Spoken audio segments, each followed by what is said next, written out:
A menos que surja un evento inesperado, finalmente estamos a pocos meses del que debe ser uno de los lanzamientos más esperados de la última década, Grand Theft Auto 6,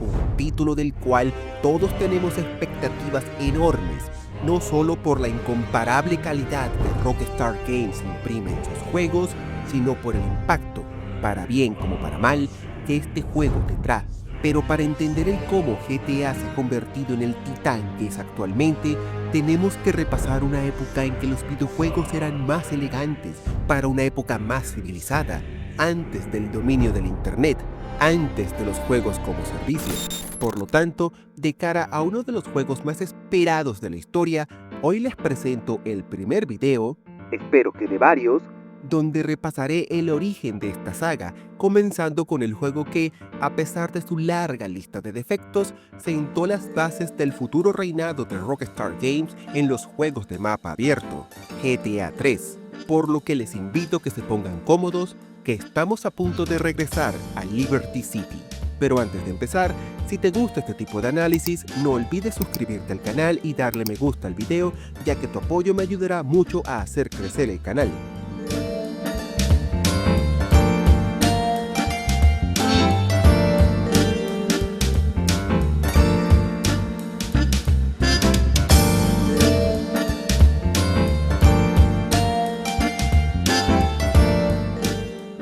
Es el año 2001 y nos encontramos en la ficticia ciudad de Liberty City. Nuestro personaje es un ladrón de bancos que, junto a sus dos compañeros, han hecho el golpe de sus vidas al robar una cantidad obscena de dinero de un banco.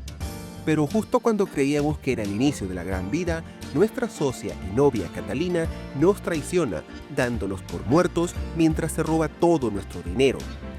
Y aunque todo indicaba que estábamos condenados a pasar el resto de nuestras vidas tras las rejas, tras un golpe de suerte, recuperamos nuestra libertad, por lo que ahora deberemos ascender en la escala criminal de Liberty City para encontrar dónde se esconde Catalina y vengarnos por intereses de su traición.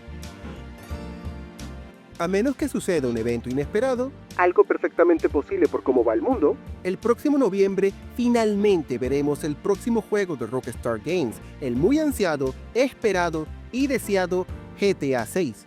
Por esto decidí darle un pequeño repaso a la saga, comenzando con el juego que lo comenzó todo, GTA 3, un título que solo tiene, denme un momento para repasar, ¿25 años?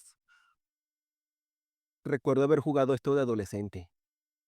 Con ese golpe de edad, mi intención es que los de mi generación recordemos un poco cómo era este primer juego realmente, al tiempo que les ofrecemos a los más jóvenes un vistazo de por qué este juego, a pesar de estar lejos de ser perfecto, alcanzó el estatus de mito que tiene hoy. Y para esto, primero repasaremos qué ofrecía en su día GTA 3 para luego entrar de lleno a qué fue lo que realmente hizo famosa esta saga. Así que, como diría el Dr. Frankenstein, vayamos por partes, comenzando con cuál era la historia de GTA 3. Pero antes, porque sé que muchos le dan importancia a esto, sé que lo ideal sería hacer este repaso con la versión original de PlayStation 2 de 2001, o al menos su versión de PC de 2002. Pero lo que verán durante todo el video será la Definitive Edition de 2021, que elegí porque es más sencillo de conseguir, me es más sencillo de grabar en mi PC y porque quería jugar una versión más apegada a cómo recuerdo el juego y no cómo era realmente.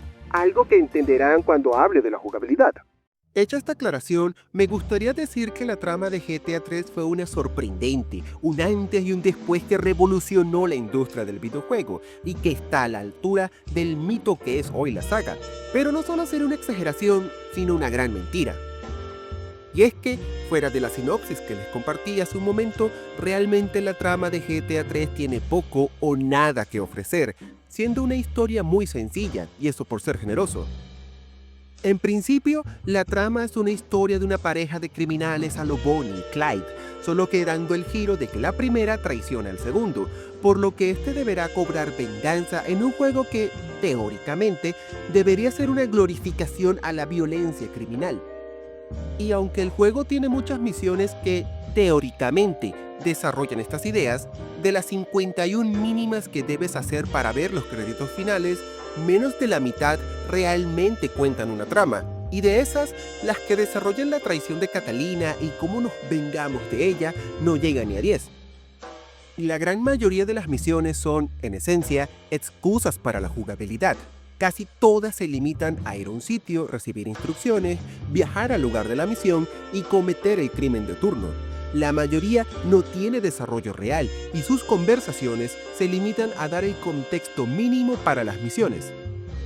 Personajes como 8-Ball, quien es el primer personaje con quien interactuamos y quien nos presenta a la familia Leone, virtualmente desaparece sin explicación de la trama. Luigi, quien es el primer jefe criminal para el que trabajamos, solo nos da tareas detrás de su negocio. Y Joe, el hijo del jefe de la familia Leone, solo aparece arreglando su carro y poco más. De todos los personajes del juego, solo hay 2 que tienen el desarrollo mínimo para que me importen, aunque sea un poquito: María y Asuka. Y eso sí somos generosos, porque la primera no pasa de interés amoroso sin razón, porque ni modo que acabemos el juego sin una bella mujer a nuestro lado. Y la segunda, únicamente porque nos termina ayudando a buscar a Catalina, y para nada porque muere fuera de cámara. En esto no ayudaba en nada el protagonista, quien era un ejemplo de manual de algo que yo siempre detesté en los videojuegos: el protagonista mudo. De hecho, en muchos sentidos, este personaje es el arquetipo perfecto de esta clase de personajes. Dado que la prioridad era que nosotros, los jugadores, sintiéramos que todo en el juego giraba a nuestro alrededor, se decidió que el protagonista fuera uno mudo y sin personalidad, que solo escuchaba en silencio todo lo que sucedía a su alrededor, para que así pareciera que los personajes nos hablaban directamente. Tan lejos llevaron esta idea que GTA 3 ni siquiera dice el nombre de su protagonista, y no sería sino 4 años después, con su cameo en GTA San Andreas, que sabríamos que su nombre oficial es Cloud. Todo esto profundizó la simpleza de la trama, ya que teníamos que creer que un personaje con el carisma de una pared beige y la dialéctica de una piedra se volvió una parte central del mundo criminal de Liberty City. Y esta simpleza se nota todavía más al considerar que 2001 también fue el año de clásicos como Metal Gear Solid 2, Sons of Liberty, Final Fantasy X o de obras maestras como Silent Hill 2, juegos donde no solo sus protagonistas sí hablan y tienen personalidad, sino que demostraron cuán lejos y con cuánta calidad los juegos podían desarrollar una trama. Pero al mismo tiempo es un recordatorio de los tiempos más humildes de Rockstar Games, ya que en 2001 todavía estaban lejos de ser el monstruo de desarrolladora que son hoy. En esos tiempos, cuando todavía se llamaban DMA Design, la prioridad del estudio era hacer una jugabilidad como nunca se había visto, uno enfocado en poder explorar una ciudad completa y tener la libertad de hacer misiones a tu gusto. Por esto, en los GTA 1 y 2 de 1997 y 1999 respectivamente, su historia apenas era una excusa para la jugabilidad. Y si bien para GTA 3 se buscó tener una narrativa real, esta estaba condicionada a 3 limitantes: la falta de experiencia del estudio, el desconocimiento de cómo contar una historia lineal con una jugabilidad que da libertad de enfrentar las misiones en casi cualquier orden, y el reto de hacer funcionar todo el juego en los 32 MB de memoria RAM de PlayStation 2. Visto en retrospectiva, especialmente sabiendo lo que la propia Rockstar Games haría posteriormente con GTA 4 o con joyas como Red Dead Redemption 2, la historia de GTA 3 es poco menos que simplona.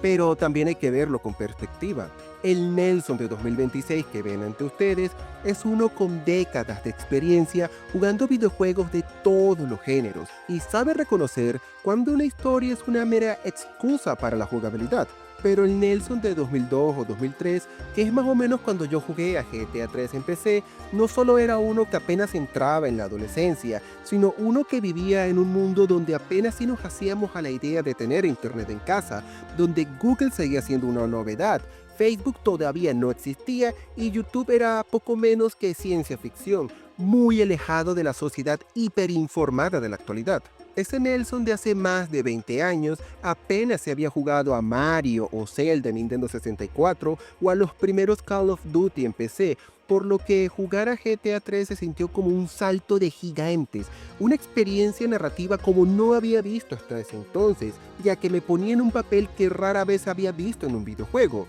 el del criminal, de alguien que podía armar caos a voluntad en toda una ciudad, por lo que a diferencia del Nelson de la actualidad, ese Nelson realmente nunca vio cuán simple era realmente la historia de GTA 3. Pero lo que sí notó ese Nelson de inicios de siglo fue el elemento que realmente definió a la saga y sentaría las bases de todo lo que asociamos a Rockstar Games en la actualidad, la jugabilidad. Aquí es donde me gustaría decir que, a diferencia de la historia, la jugabilidad de GTA 3 brilló de inmediato y que por sí sola compensó con creces todas las limitaciones de su historia. Pero eso será una mentira. Porque si algo hizo este repaso a GTA 3 fue recuperar los recuerdos que la nostalgia bloqueó, trayendo a mi memoria cómo me sentía al jugar este juego en la década del 2000. Unos recuerdos que se pueden describir perfectamente con una palabra: obstuso. Y para entender mejor por qué el juego es obstuso, vamos a dividirlo en tres grandes bloques: controles, exploración y misiones. Sobre lo primero, si somos técnicos, GTA 3 es un juego de acción en tercera persona, por lo que mover a nuestro personaje en medio de intensos tiroteos es el pan nuestro de cada día.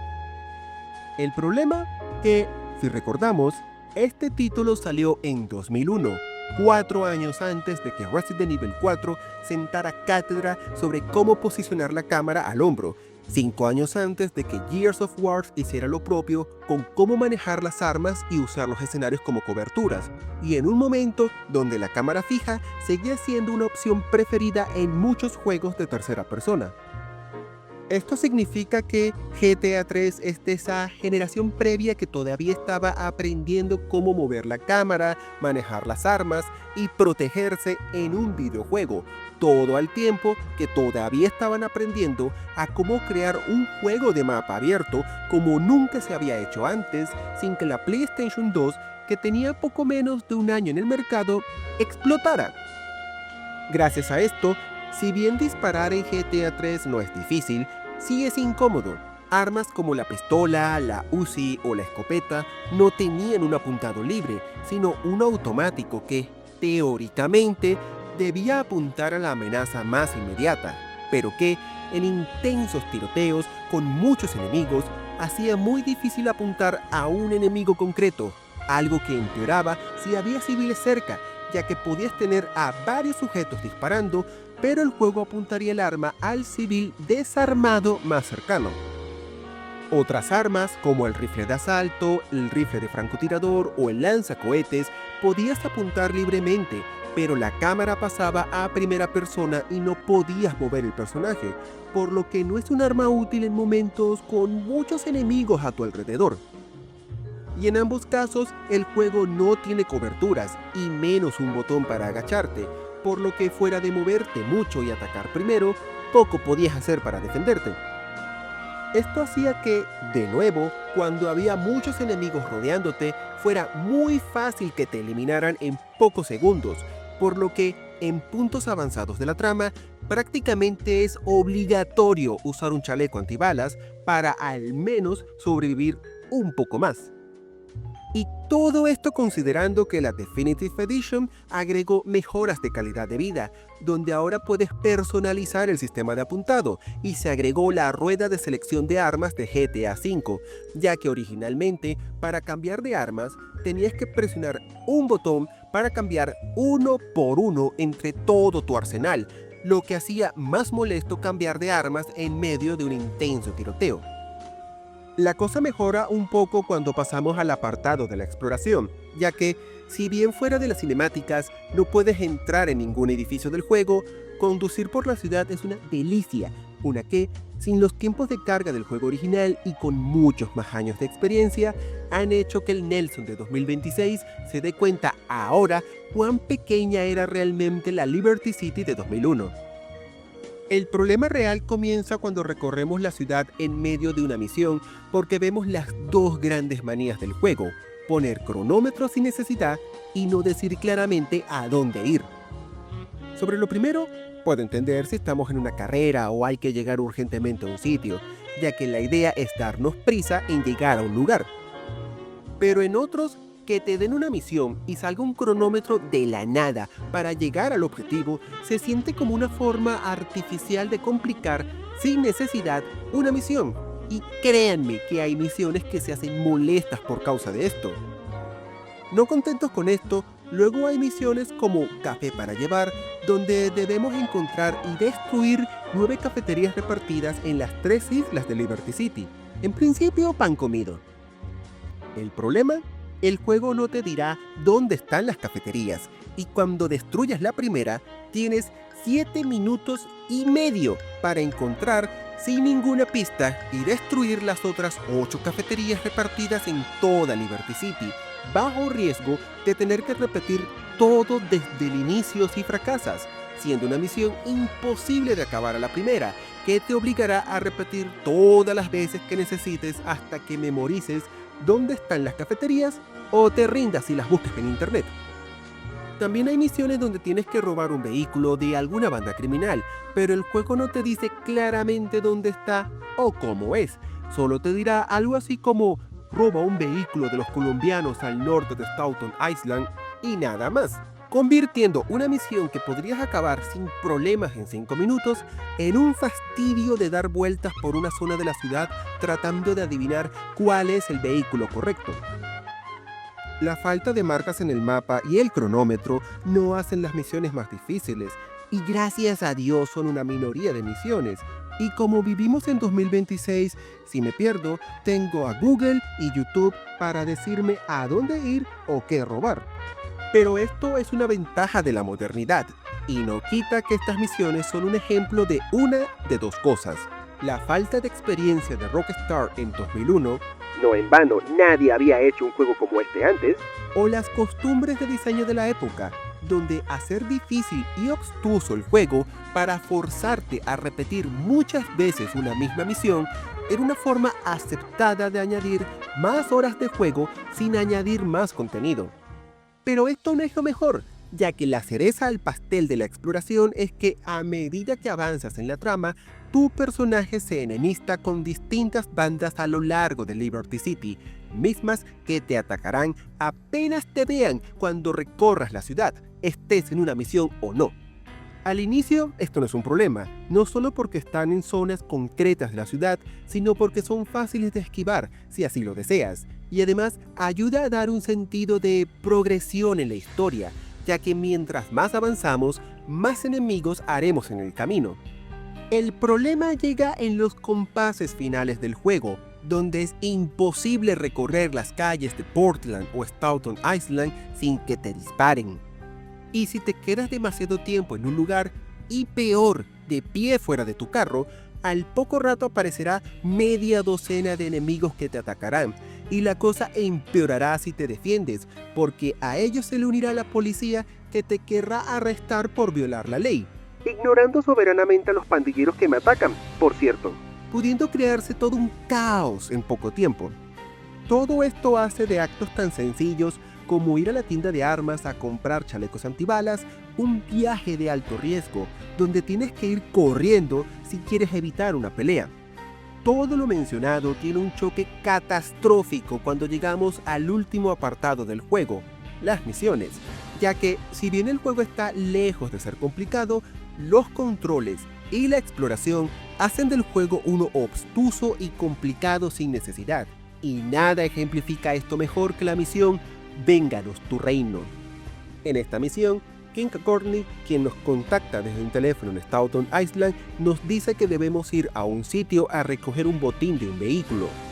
Sin razón alguna, el juego nos pone un cronómetro de 1 minuto y medio para llegar al lugar. Al llegar, nos muestra una cinemática que no podemos saltar, donde descubrimos que es una trampa, donde oleadas infinitas de locos con chaleco bomba que salen de 4 camionetas a nuestro alrededor se acercan para explotar y acabar con nosotros.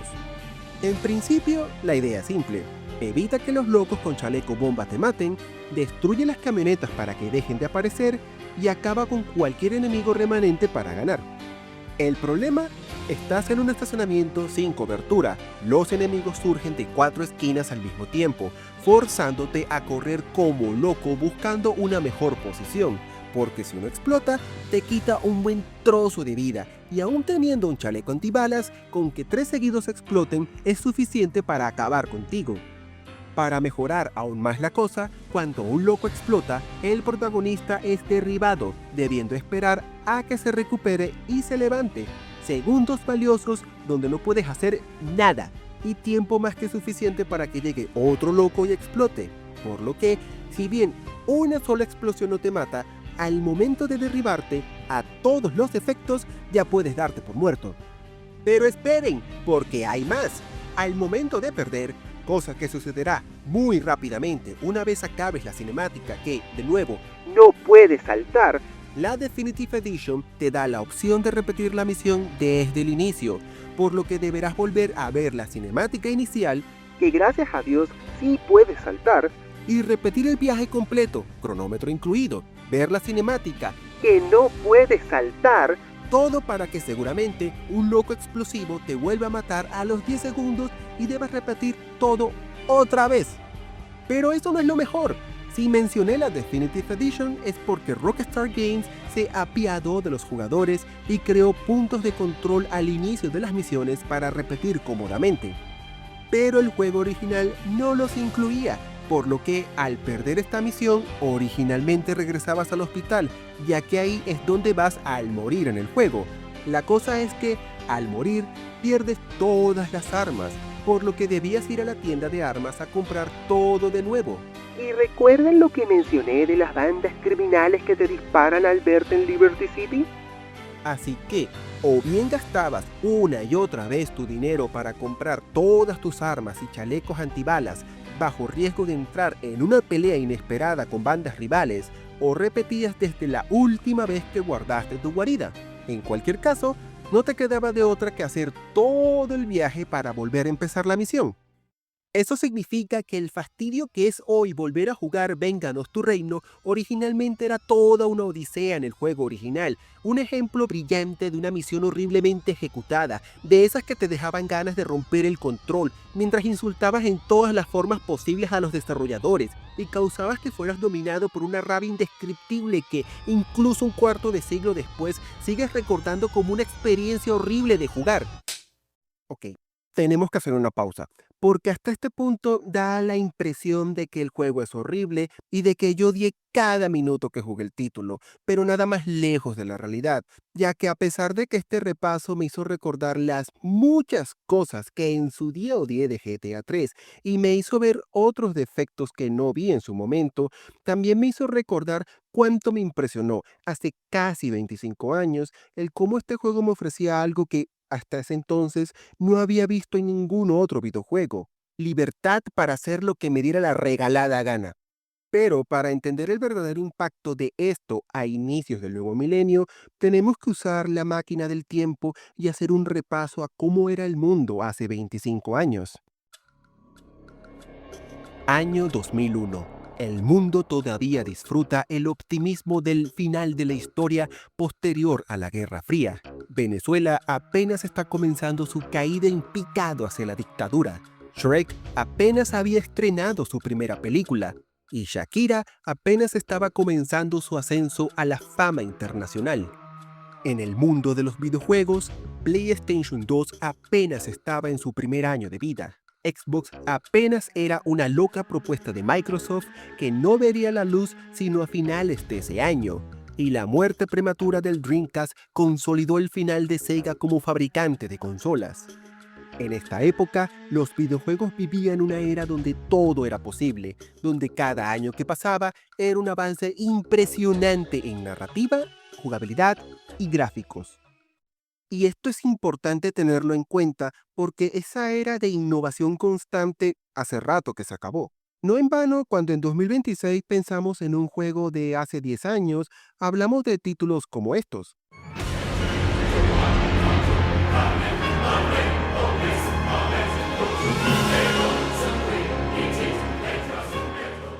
En cambio, cuando en 2001, el año de Metal Gear Solid 2 o Halo Combat Evolved, pensabas en un juego de 10 años antes, pensabas en esto.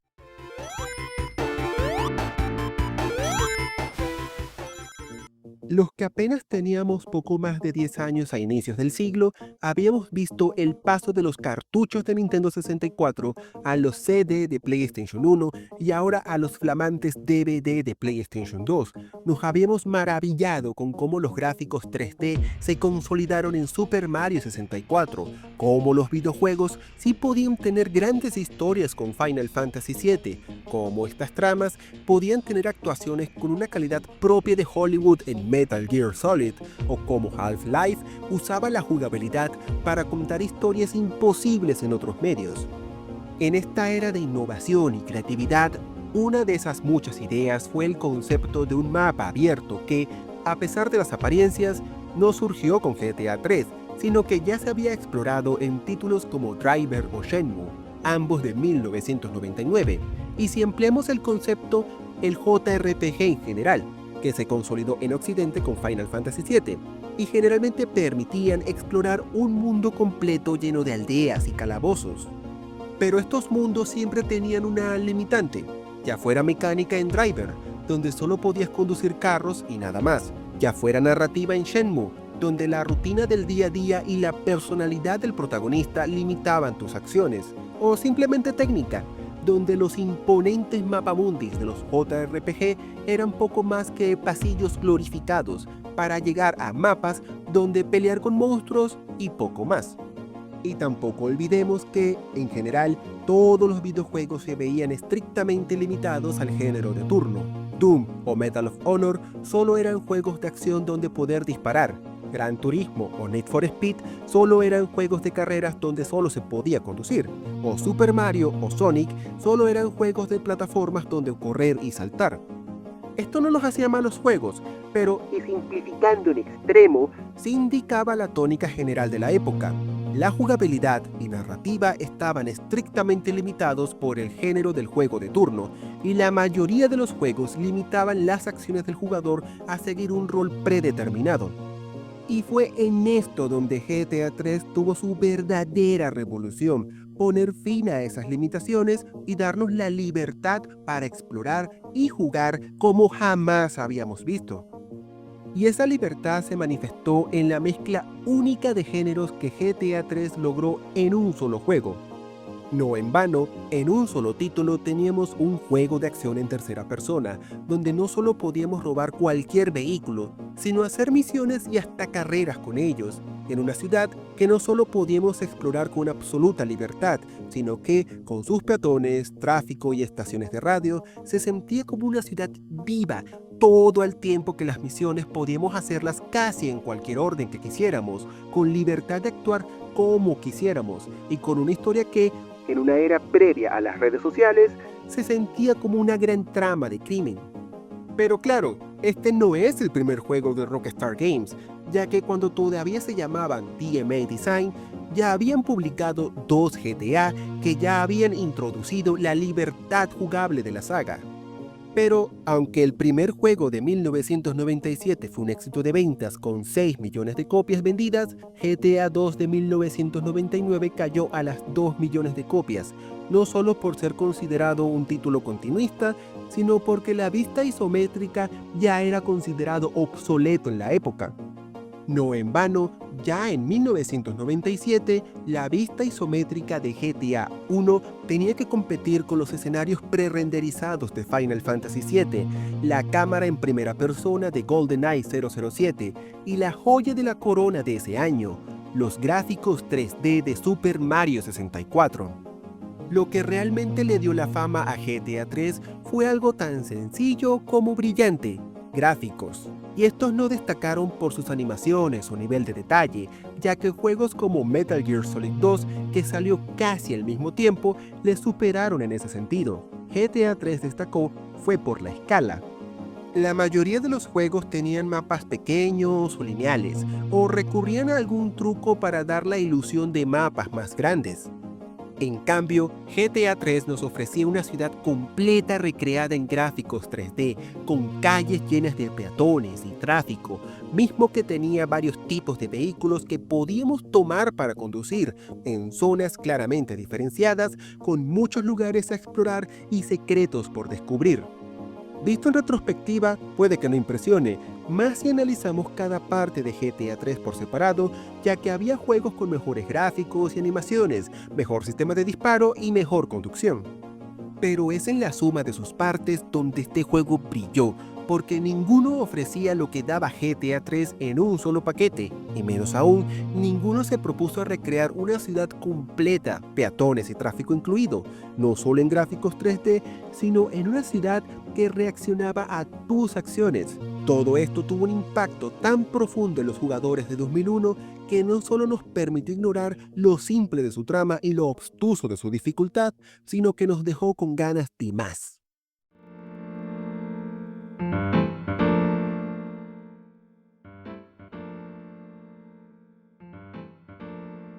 Cuando decidí regresar a GTA 3, sabía que regresaba a un juego con un cuarto de siglo a sus espaldas, pero no me había dado cuenta de cómo la nostalgia y todo lo que he jugado de Rockstar Games desde entonces había reprimido de mi memoria lo que fue mi experiencia real con el título. La trama del protagonista por vengarse de la traición de Catalina y su ascenso en el mundo criminal de Liberty City es una trama criminalmente sencilla que se puede resumir en un tweet. Y la falta de calidad de vida en el diseño de misiones, exploración y misiones del juego hacen del mismo uno que es difícil no por ser complicado, sino por ser obtuso, con momentos donde realmente terminas odiando el juego. A quienes hicieron Vénganos tu reino, sepan que no me agradan en lo más mínimo. Pero cuando recordé cómo era el mundo del videojuego antes de GTA 3, es cuando recordé por qué este juego me encantó. No es por su protagonista, que ni nombre tenía, ni por su historia, que ni siquiera recordaba, y menos aún por su obtusa dificultad. Fue por la maravilla que fue explorar por primera vez Liberty City y cómo el juego me ofreció una libertad como nunca había tenido hasta entonces. Una sensación tan fuerte que es lo que realmente quedaría grabado a fuego en mi mente. Un sentimiento de maravilla, de estar viendo un antes y un después que pocas veces he visto en mi vida como jugador y que convertiría a Rockstar Games en uno de los grandes referentes de la industria del videojuego. Pero claro, esto no sucedió solo por GTA 3, cuyo éxito dependió más de la sorpresa de su libertad que por la comodidad de su jugabilidad. No, el título que realmente consolidaría a GTA como algo más que un golpe de suerte y sentaría las bases de la Rockstar Games que conocemos actualmente, no llegaría sino hasta 2002. Damas y caballeros, les invito a seguirme en mi siguiente video porque nuestra próxima parada es la ciudad del vicio en la era de la música electrónica, Vice City.